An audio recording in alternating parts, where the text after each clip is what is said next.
Welcome to the Faith and Reason podcast on Paving the Way Home. Today we're joined by Father Conor McDonough. Father Conor is a Dominican priest in St. Saviour's in Dublin. Father, welcome. Thanks very much for having me here. Delighted to be here with you. It's great to have you. So we're about to start a new series with you, and I think it's based on science and the church generally. So why have you picked this topic? Oh, it's a topic really close to my heart, I suppose. For the last year and a half, I've been giving a lot of talks on science and the church in schools and universities and parishes, and I've just been really impressed at how important an issue it is. And mainly, I think, because for a lot of people, it's like a kind of an obstacle to their faith, even if they're not fully aware of it. They feel that they must somehow make a choice between science and Christian faith.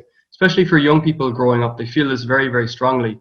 That even if they love the Lord, even if they pray, they feel all the time this sense, this dim awareness that they've got to make a choice between their faith, their life of faith if they have it, and the life of reason, and especially science, the study of the natural world. And I've just been delighted to be able to go to these places and tell people that that's not a choice you'll ever have to make. And that actually these historically these work very, very well together, and in your life they can work well together too. So I think people. Is there a misconception that science has disproven faith? Oh, absolutely. For a lot of people, they have that sense that, for example, if you ask them why, like what are the points of opposition, what are the points of difficulty there, very often they'll come back to the Big Bang, which is, hopefully we'll get to talk about the Big Bang in this series. I mean, it's amazing that people think of the Big Bang as somehow disproving God's existence, whereas in fact, when it was proposed, as we'll see, it was proposed by a priest, but it was believers who were excited at this cosmology, at this idea that the universe had a beginning. And Pope Pius XII, he was delighted by the Big Bang theory, and it was atheists who thought that it was a problem because it seemed to present a moment, an instant, when the universe came into existence and began to be a moment of creation. And so the idea that the Big Bang somehow disproves God is clearly ridiculous. Maybe a little bit more challenging is evolution, and that's something that a lot of people will raise.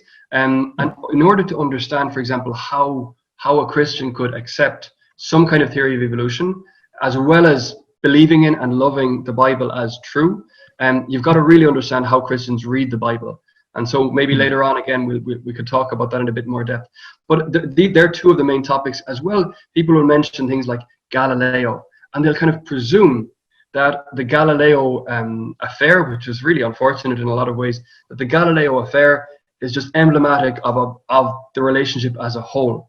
Whereas in fact, if you look at the history, it's not at all. It's an anomaly. It's an unusual event, and it's unfortunate, but it's definitely not typical of the relationship between science and the church.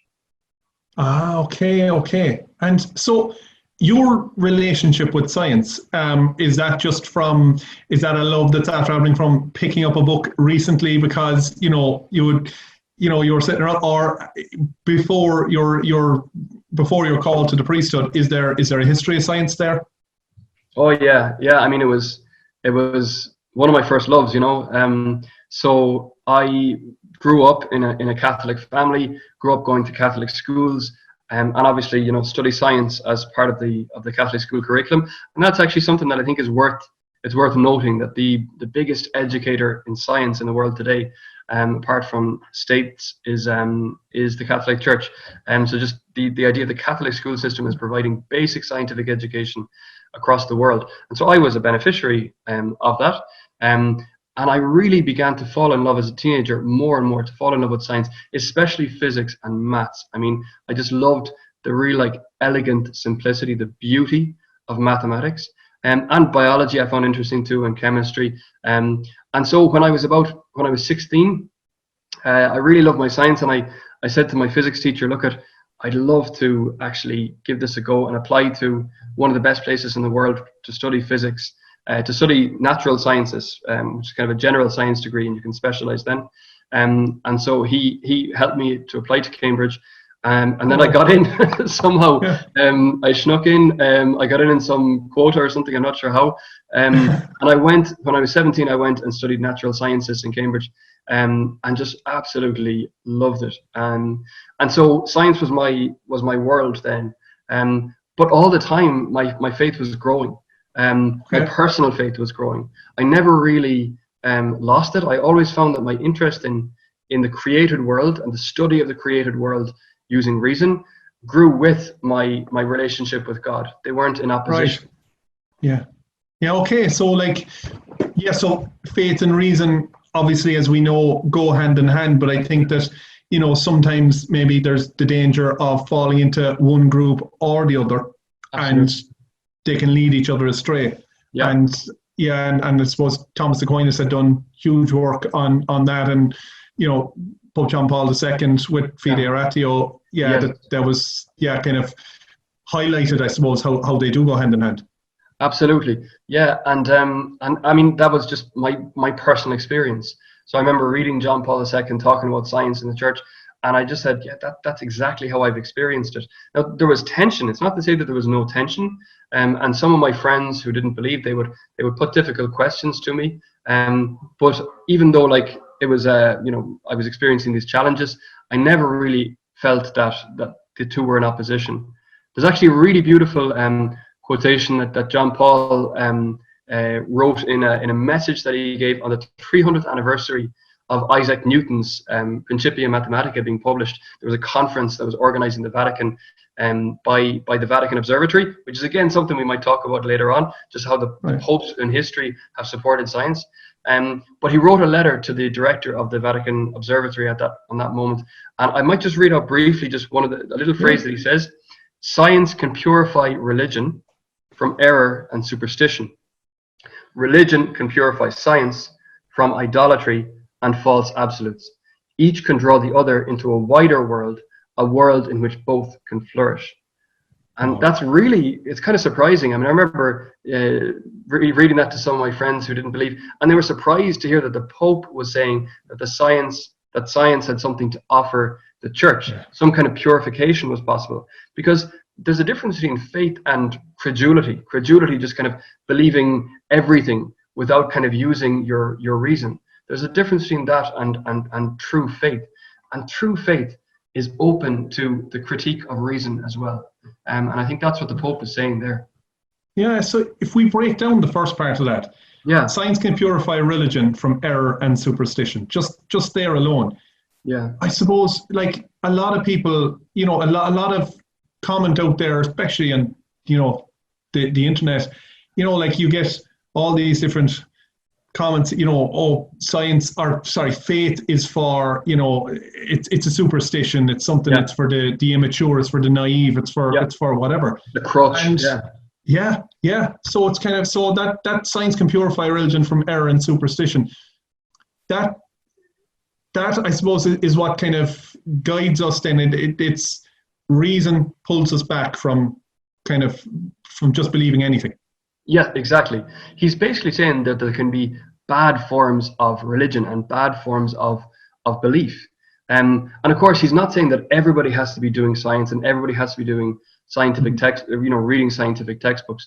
But he's saying that there can be a bad form of religious belief that's not open to reason at all, and that's merely dogmatic, without any kind of thought. And I think he's saying if you're capable of critique and thinking carefully about your faith, then you should be doing that. So sometimes maybe I suppose maybe it happens more in the teenage years, or maybe it could be later. I suppose it all depends on where you are in your faith, but there are times that I know when I was younger that if you did have a kind of a question about, is this all true or is it not, you might feel that it's a bad thing to actually question it. And you might feel, I'm offending God by questioning something, or, I better stop questioning it, or it's wrong to question it. Maybe it's a fear that the answer doesn't exist. Yeah, absolutely. No, I think that's it. It often comes from a lack of confidence in the truth of our faith. And when we're insecure in our faith, then we don't want to ask any questions, and we'll shut down questions. But when we're confident in our faith, we're able to say, okay, I have a difficulty here. I'm going to bring it to prayer. I'm going to bring it to the scriptures. I'm going to open the catechism. I'm going to ask some friends. I'm going to ask a priest. I'm going to go online and see if there are answers. And that kind of confident searching for the truth, knowing that the truth will reveal itself to us. And there's actually, I think the best example of that are people like Thomas Aquinas and Albert the Great. Thomas Aquinas, he lived in an age of faith. Everybody around them, pretty much, they were believing Christians. Does that mean he refused to ask questions? No, he spent his entire life asking questions. Within faith, he found himself asking more and more and more questions. Faith wasn't a limit to his questions. It was like the basis, the kind of the arena for all of his questioning, all of his thinking and analyzing and rethinking. And I think they're really good role models for us. And so when we hear of the mystery of God, sometimes people might just say, well, it's just a mystery, so might as well just give up. But really, the mystery means we can keep finding out, but we will never be able to find it all out because we're finite and he's infinite. But exactly. we can always keep learning more and more. Exactly. So it's not like that God is somehow in the dark and so we can't see him. It's that there's too much light for us to see. Maybe that's a better way to see it. There's almost too much there for us to understand. But I think sometimes we think that only religious people use words like mystery. But I mean, even in science, we speak of the mystery of the world. And when we say that the world is a mystery to us, we don't think that's an end to our questioning. We think precisely the opposite. Because the world is a mystery, I'm going to be intrigued by the world, and I'm going to say, oh, how does that work? How does this work? And I think it's the same in our faith. We have these mysteries. Now, the mystery of God is different because our minds are made to be able to figure out how the world works. Our minds are not made to be able to figure out how God works, because God is utterly simple. He's not composed of parts. We can't take him apart like we would take apart a rose or something to figure out how a rose works. But having said that, there's something kind of analogous there, that the mystery of God is an invitation to ask more questions about God in the hope of understanding more and more. Okay, and then, like you say, there's no parts, but there are parts to things here. But by possibly investigating parts here, we may actually discover about who created them. Well, you've just hit on such an important topic. Throughout Christian history, the idea of the world as revealing God.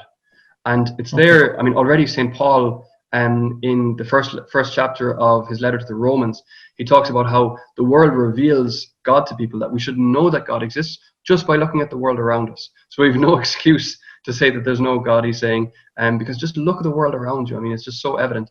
And then in other parts of the Bible as well, it talks about how the heavens reveal the glory of God and so on. And often Christian thinkers will compare the world to a book. There's this idea of the Liber Mundi, the book of the world. And so just to give you one example, an Irish philosopher and theologian, John Scotus Eriugena, he says that, every creature is like a word spoken by God, and that we can look at any creature and understand something of God just by looking at the creature. We can see that there's something of God's goodness, of his wisdom, in everything that he has made. And then when you put the whole thing together, you just see this extraordinary mind, this extraordinary wisdom and generosity and fertility that speaks to us of a God. If God is beyond all this, superior to all of this, it just creates an enormous sense of wonder. And actually, just a final example there, Albert the Great, who we'll be talking about, Albert the Great actually says that even the intestines of worms are worthy of our study because they reveal something of the mind of the divine artist. So just even when you're looking, you could be dissecting a worm. A lot of us did it in school, you dissect the worm and you're looking at all the different parts. And Albert the Great has said, this reveals the glory of God. Whether you're going really, really small or really, really big and looking at the universe, and it's enormous empty spaces, and like in either direction, you're filled with wonder. And I think it's so important that as Christians we don't only think that only the Bible reveals to us who God is. Everything reveals to us who God is. Yeah. So if we look at the second part of that, religion can purify science from idolatry and false absolutes. Is there probably a part of science that, we get so caught up in results and things like that? Is there a part of science where we should then just take those results, and there's a bit of maybe meditating to be done on it to meditate the creator? Yeah. Oh, I think so. And I think, so often there's this phrase, scientism, and Bishop Robert Barron speaks really eloquently about it. It's the idea that science somehow, exclusively of all other ways of knowing the world, it just like pushes them all to one side, and that science, the natural sciences, are like the only way to really understand anything at all. And that's, I think, the idolatry that's being spoken about there. And very often you do get that attitude when you hear people saying things like, listen to the scientists. And you kind of think, well, anybody who's actually really done science and practiced science or studied it to a high level will know that scientists don't see themselves as oracles. They think the scientific method can be trusted, but it's a method which involves a lot of fallibility along the way. And scientists, more than anyone, I think they're aware of the potential for error, which is why they have so much kind of peer review and self-correction and controls in their experiments and all that kind of stuff. So this idea of just listen to the scientists are like gurus, they have all the answers, they have all the truth. That's actually a kind of an unscientific attitude, I think. But it's very, very widespread. But I think you're absolutely right to say that we don't just need to change the scientific method. It's not so much that the scientific method itself is the problem. It's more our attitude to it as a whole and our lifestyle around it. And C.S. Lewis actually wrote a really, really good passage on this in The Abolition of Man. He says science was born in the wrong era. Science, kind of modern science, really, he says, it has its roots in a time when humans were thinking of themselves as like the masters of creation and just dominating the world. And he names the thinker Francis Bacon as an example of this. And he says that science maybe needs to repent of this kind of attitude of just controlling the world, mastering everything, and instead have a more contemplative attitude to the world. And I really think, a really interesting example, the Steiner schools, I know they're controversial, but kind of forms of education that bring children and science students and whoever it might be, just into kind of contemplative contact with the world, just to go into nature and just to spend time there, to actually look up at the stars, to be amazed at a rock that you pick up on the beach, just to let yourself be amazed at it. And I think those kind of contemplative moments, they do so much to make science healthy, I suppose. Right, because it's a funny one, when you talk about being able to learn from say, and of course we can come along and look at we can look at a dove and we can say, oh yeah, it's easy, this peaceful kind of thing. Yeah. But I suppose like sometimes there can be, the not so beautiful kind of thing. Like I remember one time listening to someone talking about rats and I was thinking, but then, there's an intelligence there, with the rat and so on. And then, we can learn a lot about it. But then I was actually reading something one time that if all of the rats were taken out of the sewers in London, I think that the city, that the population basically would be wiped out in a matter of, I think it was weeks or something. And it was basically that they're like sponges for disease and they keep disease down, but these diseases would rise. And okay, obviously I don't know what, there's probably vaccinations now for a lot of this stuff, but the point is still that there are things, I suppose, that we might look at things and say, oh, like what could we learn from God about that? But I suppose there are things that in some of these creatures that we still don't know. I'm struck by, I think it was David Attenborough that was talking about that little, he was saying that the reason he couldn't believe in God through creation was because of, the thing that eats out the eye, the children and whatever. Yeah. But I was speaking about that to another Dominican priest, Father Philip Mulrine, and as Father Philip responded, well, that he said that David Attenborough said that that's the only purpose that little creature has. But he said that we know of, but we don't know yet, what other purpose this thing may have. So it's, I suppose, like that there are deeper purposes for some of the things that we can't actually figure out yet. Sure. So to have a certain humility, I think, is important. I think there are kind of an extreme that we should avoid, and you actually see it in kind of in the 18th century and maybe early 19th century thinkers, Christian thinkers, who say it's just so obvious that God exists because the natural world is so harmonious, everybody gets along, everything is just perfect, and actually, because they were kind of naively describing the natural world as just this mechanism, like William Paley talks about the world being like a watch, just everything works perfectly together.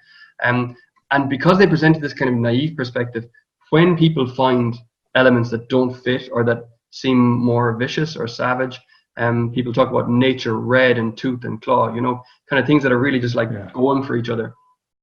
Then their faith is actually weakened because it's been built on that naive view. And I think as Catholics, we'd actually want to say two things: that the world is ordered and good, and that the world is fallen. Both of those things. That the world is beautiful and broken. And so we're able to discern order and beauty and goodness in the world, and we're able to discern brokenness and fallenness, including in the natural world. So as to how we exactly explain how that came to be, I mean, a literal reading of Genesis would say that it began with the fall of man, but maybe we might talk about that later on in the series, about other ways that Christians might understand that. But basically, that our perspective on the world, it's not that naive idea that the natural world is just perfectly ordered and harmonious. We do believe that there has been a fall and that things are broken, but not so broken that we can't see the glory of God within it all. Okay, and so I suppose there's humility required on both parts. Science can't think I have all the answers, and I think possibly the way the coronavirus took the world by storm highlights that, but also we can't think that faith is all the answers and we don't need science. Yeah, I mean, in a sense, faith is all the answers in that when we have contact with God by faith, we have everything. So to have God is to have the whole picture, and yet we're in this world. We're made with minds that have the capacity to come to understand the world through our senses, and so we should do that, and it's proper to do that, and to use our reasons. So just like as an example, if I'm adding up my tax bill, I'm not just going to say a prayer and say, right, Lord, give me the answer, or a really nice number in the Bible is 7. I'll just write down 7. No, I'm going to use my reason to actually add up the numbers on the page, and so it's simple examples like that show that faith doesn't supplant reason, doesn't remove our need to use reason. And the same is true for coming to know the natural world. When I see a natural phenomenon, I shouldn't necessarily instantly say it's a miracle. I should look for natural causes. And it may be that something is a miracle, and I should be open to that as a person of faith. But I should be just as delighted to discover natural causes, because they ultimately go back to God and show His glory too. Okay, so He'll more likely act through natural causes than supernatural, but ultimately it's all Him anyway. Absolutely. So absolutely. And so, for example, one attitude to science that can be a bit of a problem among Christians is to say it's like the God of the gaps idea. In other words, science can't explain this, science can't explain this, science can't explain this, and therefore we need God. But that means that we kind of have, we're dependent on the gaps in scientific knowledge, and science might actually, begin to close those gaps, which would be great. But that would mean that our faith is depending on these gaps staying wide open. And I think we can say something quite different. We can say, even for science to work, the world must be ordered. If the world is not ordered, it's not intelligible, it can't be understood. And if it's ordered, that points back to a wise and good God. And so for even the progress that science makes is a reason that we believe in God. And not just that we believe that, because science fails to explain everything, therefore God exists. No, I think it's a much more kind of holistic picture that we as Catholics should have. Okay, so I'm just kind of thinking then of when I started dating my wife, Maura, the more I'm kind of, intrigued by her, the more I'm falling for her, the more I want to know more about her. Yep. And, you know, I can find out more about her through many different things. You know, when she tells me what her favorite music is, her favorite flowers, or, you know, different things, I'm learning out more about her, and I'm learning about kind of the, just, yeah, like the, I suppose just like in generally, yeah, learning more about her and what makes her tick, and just everything that kind of forms what is her. And I suppose in the same way, science helps us. Science, it's a form of theology that it just helps us in the same way theology books help us to understand who God is. Science helps us to understand who God is. And throughout this series, I guess you're going to be highlighting many different ways and many different great scientists who have contributed to science and to faith. Yeah, absolutely. And I think, I mean, we wouldn't want to say that science is a form of theology. And actually, in that letter that John Paul wrote to the director of the Vatican Observatory, he actually makes clear the distinctions between science and theology. Because theology, Christian theology, depends on Christian faith. And we're not going to say that science depends on Christian faith. I mean, I can do science with my Muslim friend, with my atheist friend. We can have a community of reason that's not the same as the community of faith. We can have a scientific community that's distinct from the community of faith. Of course, there's going to be a big overlap. But science, the natural sciences, they have their proper methods that are different from the methods of theology. They have their proper object of study. So for Thomas Aquinas, the way he'd see it is that theology kind of looks at everything in relation to God. But then there are other little disciplines like the natural sciences that have a smaller field, maybe a small, kind of more limited method, and they're not dependent on faith in the way that theology is. But definitely there can be a really positive relationship over and back, and that's what we're hoping to show clearly in this series.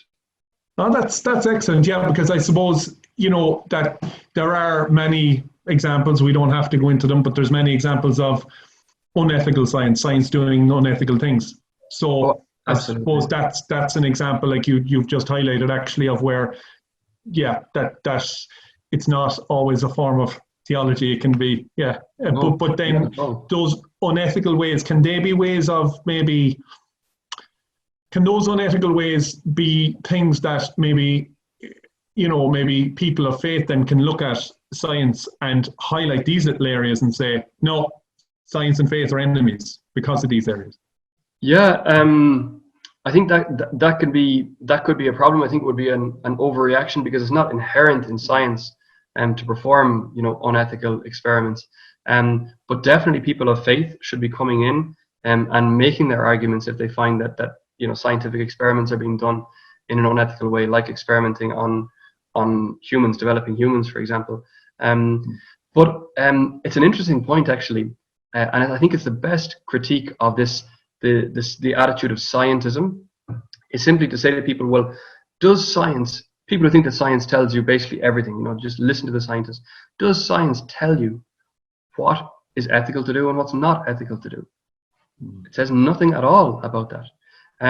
Science doesn't even tell you to do science. I think that's an important point, that science is a method, right, and it's not going to tell you that it's a good thing to discover the natural world. Science just doesn't have an answer to that question. And so our very motive for doing science has to come elsewhere than from science itself. Yes. And so, you know, from the world of values, whatever values we might have, including the values that come from faith. And it's those ways in which the community of faith can actually enrich the scientific endeavor. Okay. So, Father Conor, what other kind of scientists will we be covering in this upcoming series? I'm looking forward to it. Yeah, well, there should be some interesting ones, I think, that maybe some that people will have heard of. So we're going to look at Albert the Great, who's the patron saint of natural scientists. And we're going to look at other people who lived around the same time in the Middle Ages and were kind of pioneers in science, people like Roger Bacon and Grosseteste as well, Robert Grosseteste. We're going to look at, I mean, a lot of people are talking about the importance of female scientists and women in science, technology, engineering, and mathematics. And we're going to look at two very surprising women who were pioneers, the first female professors in any subject. They were professors of mathematics and physics in the University of Bologna. They were appointed in the middle of the 18th century by the Pope. Wow. A really extraordinary story, and so we're going to look at those, Laura Bassi and Maria Gaetana Agnesi. We're going to look at an Irish angle on this as well, because there was a Father Nicholas Callan in Maynooth who invented the induction coil, and he actually came across when he was studying in Rome, he came across the early work in electromagnetism that was being done by people like Galvani and Volta, and he came back and he started doing experiments in Maynooth, and actually he would use the seminarians. They would do voluntarily, I think. They would come up and like touch the spark or whatever, and that he would keep note. He would say, so and so was not cold, so and so was in the infirmary for 2 days, so and so was unaffected, and but he actually came up with the biggest voltage in the world, the biggest artificial voltage to that point in history, Wow. in Maynooth College, in a seminary, that was just totally ordinary Catholic seminary. Scientific experiments and advances were being carried out there. So he's a really fascinating figure. We might look at some kind of institutions as well that figured in this history. So like universities, we take universities for granted, but they were born effectively in 13th century Europe, in Christian Europe, and I think it's worth thinking about how universities relate to Christianity and how they gave rise to growth in science. And as well, we look at some of the ways in which the papacy actually supported science. Pontifical academies, right up to this day, there's a Pontifical Academy for Sciences. Stephen Hawking, God rest him, was a member, and many other really prominent scientists go to the Vatican on occasion to hold their conferences and advise the papacy on recent advances in science, as well as the Vatican Observatory, and we look at that as well. So there's lots and lots and lots of different areas. We look at astronomy. It's going to hurt me as a Dominican. The Dominicans and the Jesuits are like the Bloods and the Crips. We tend not to get on. We're rival gangs. The Jesuits are like the bee's knees when it comes to astronomy, and so we look at some of those lads as well. And yeah, there's some really extraordinary figures there to look at. So I think just even from a human point of view, it'll be interesting to look at people, places, institutions in the story of science at the heart of the church. That's excellent. I'm really looking forward to it. So, Father Conor, yeah, it's one I think we'll have many people staying tuned for. Okay, thanks for joining us today, Father Conor. And in the next episode, we will be speaking about, I think it's Albert the Great. Saint Albert the Great, the very man. Excellent. Yeah, excellent. Thanks. God bless, Father Conor. Bye now, Kevin. God bless.